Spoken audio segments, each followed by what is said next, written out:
Tama ba, project? Hindi po. Nasa Golden Scenery of Tomorrow din po ako. Okay.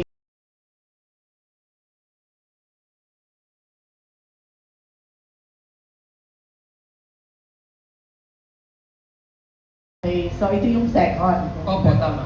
Okay. Nasaan po kayo? Yan. Okay. So, kumusta? Kumusta yung pag-enter mo ng showbiz bilang isa ka sa mga produkto ng showbiz din? Dahil both yung parents mo ay parehong mga artista, di ba? So, Tama po. kumusta naman? And ano yung mga advices nila sa'yo? Sige, unang sa lahat, ano po pangalan niyo ulit? I'm Rose Garcia. Rose Garcia. Sige, tatandaan ko po yun. Okay, sabihin mo kay daddy mo kaya lang yan. Charot. Sige po.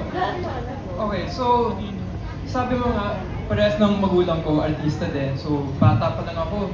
I was surrounded around the environment. Tapos na-in love talaga ako eh. Parang, yung pagkakataon na kaya mong magpaaliw ng mga tao. Kasi syempre, lahat naman tayo naghihirap sa buhay, di ba? Tapos, ano ba ginagawa natin kung kailangan natin mag-enjoy, nanonood? So, yun talaga yung gusto kong gawin sa buhay. Syempre, madami silang advice. Yung tatay ko nga medyo sobra sa advice. Alam mo naman siya.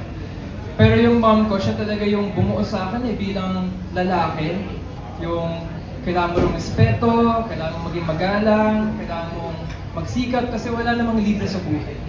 Diba? Kaya, it was good. It was good to have them around and growing up in this environment. Siyempre, may mga kaibigan din silang artista, kaya I want to give props to them as well kasi all of them give me the advice that I need to succeed in this industry. Pati nga si Joseph like, he's been giving me advice from everyone here. I'm sure everyone can relate. He's such a good mentor to all of us kasi gusto niyang patunayan na kaya niyang mag-inspire ng young actors. So, I have a lot of people to be grateful for and I'm happy to be here. Okay. Ilan ka sa magkakapatid? And how young are you? Ako po yung pangatlo, panganay na anak ni Anjo. I am Andres the 8th, Jaime.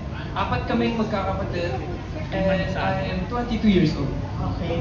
So, upon hearing you, sabi mo nga parang nag-enjoy ka, parang na-enjoy mo yung lighter side ng showbiz. Tama. Okay. So, as we all know, di ba, medyo controversial ang daddy mo before the year end.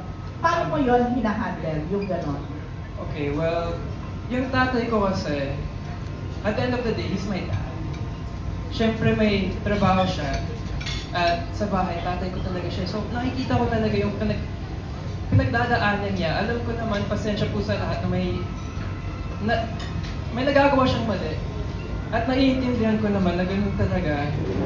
Pero, wala, tatay ko siya, mahal ko siya eh. Kaya, kailangan ko na lang, intindihan na ganun siya, bigyan siya ng advice, kasi syempre mga kaibigan niya din yung pinag-uusapan niya, kaya medyo nakontrolado na din niya. Kaya kahit anong mali gawin ng tatay ko, kailangan ko matutong pagbigyan siya eh. Kasi syempre siya yung lumaki sa akin. I wouldn't be here without him. Yeah, that's good. So, anong advice ang binigay mo sa kanya? Na-curious ako doon. Bilang anak. Well, honestly, parang magkapatid nga kami eh. Ganun yung relationship namin, parang kaming mag-best friend.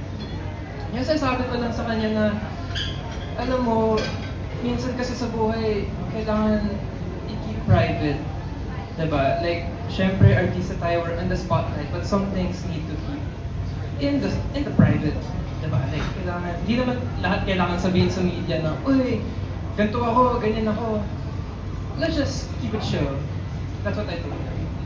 Okay. Sige. Thank you, Thank you, Rose. Okay. Good luck.